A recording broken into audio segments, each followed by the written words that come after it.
গাজীপুর ৩ সংসদীয় আসনের সংগ্রামী ভোটারবৃন্দ, আপনারা জানেন 2024 সালের 5ই আগস্ট বাংলাদেশে যে গণঅভ্যুত্থান সূচিত হয়েছে, তার মধ্য দিয়ে বাংলাদেশের মানুষ একটি নতুন বাংলাদেশের স্বপ্ন দেখছে।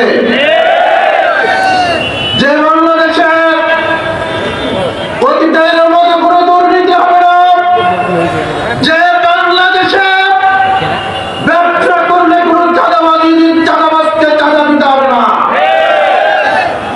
যে বাংলাদেশে মানুষ মামলাবাজির শিকার হবে না, যে বাংলাদেশে মানুষ দখলবাজির শিকার হবে না। কিন্তু আমরা লক্ষ্য করেছি 24-এর গণঅভ্যুত্থানের পরে আমার প্রিয় জন্মভূমি গাজীপুর ৩ সংসদীয় আসনে একটি দল চাঁদার রাজ্য পরিণত করেছে।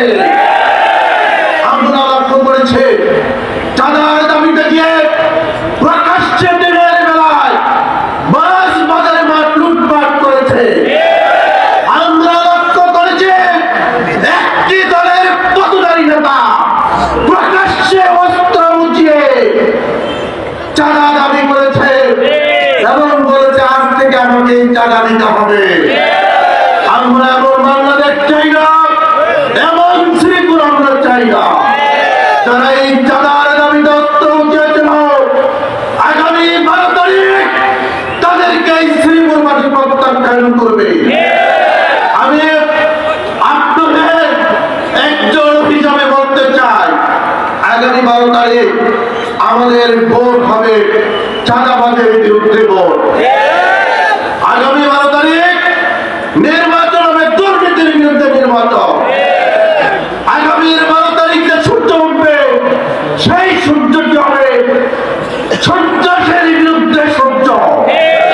আমরা সেই সূর্যকে স্বাগত জানানোর জন্য ইতিমধ্যে 11 দলীয় জোটের অন্যতম প্রধান পুরোধা ব্যক্তিত্ব, বাংলাদেশের 18 কোটি মানুষের প্রিয় ব্যক্তিত্ব, আগামীর বাংলাদেশের প্রধানমন্ত্রী জনাব ডাক্তার শফিকুর রহমান ইতিমধ্যে বাংলাদেশের মানুষের উদ্দেশ্যে একটি পলিসি উপস্থাপন করা হয়েছে।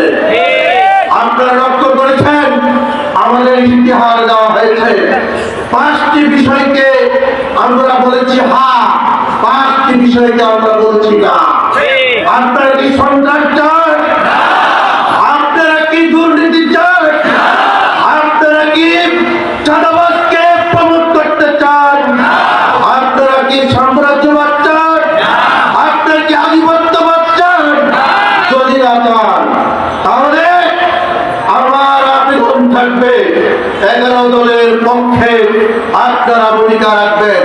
আপনারা কি রাজি আছেন? সম্মানিত ভাই এবং বন্ধুগণ, আগামী 12ই ফেব্রুয়ারির যে নির্বাচন, এই নির্বাচন হলো আমাদের স্বাধীনতা সার্বভৌমত্বের নির্বাচন। 2টি ভোট হবে, একটি হলো হা ভোট, গণভোট। সেখানে হা এবং ন্যায় অপশন আছে। হা হলো বাংলাদেশের স্বাধীনতার পক্ষে, ভোট হলো হায়ের ভোট। ওই মোদির বিরুদ্ধে ভোট হলো হায়ের ভোট। বাংলাদেশে আগামী দিনে বাংলাদেশের সীমান্তে আমরা কোন ফেলানির লাশ দেখতে চাই না। যদি ফেলানির লাশ দেখতে না চান, তাহলে আপনাদেরকে হায়ের পক্ষে ভোট দিতে হবে। আপনারা বাংলাদেশকে অতীতে যারাই এই দেশ শাসন করেছে, দুর্নীতি মুক্ত প্রশাসন উপহার দিতে পারে না। সংসদে একজন মন্ত্রী দাঁড়িয়ে বলেছে, আমরা যদি জনগণের জন্য 100 টাকা বরাদ্দ নেই, জনগণের কাছে যেতে যেতে সেটা 10 টাকায় পরিণত হয়। ওই 90 টাকা এমপি মন্ত্রীরা তাদের চেলাপেলা রাখতে পেরে আগামী দিনে 11 দলীয় জোট যদি বিজয় হয়, 11 দলীয় জোট যদি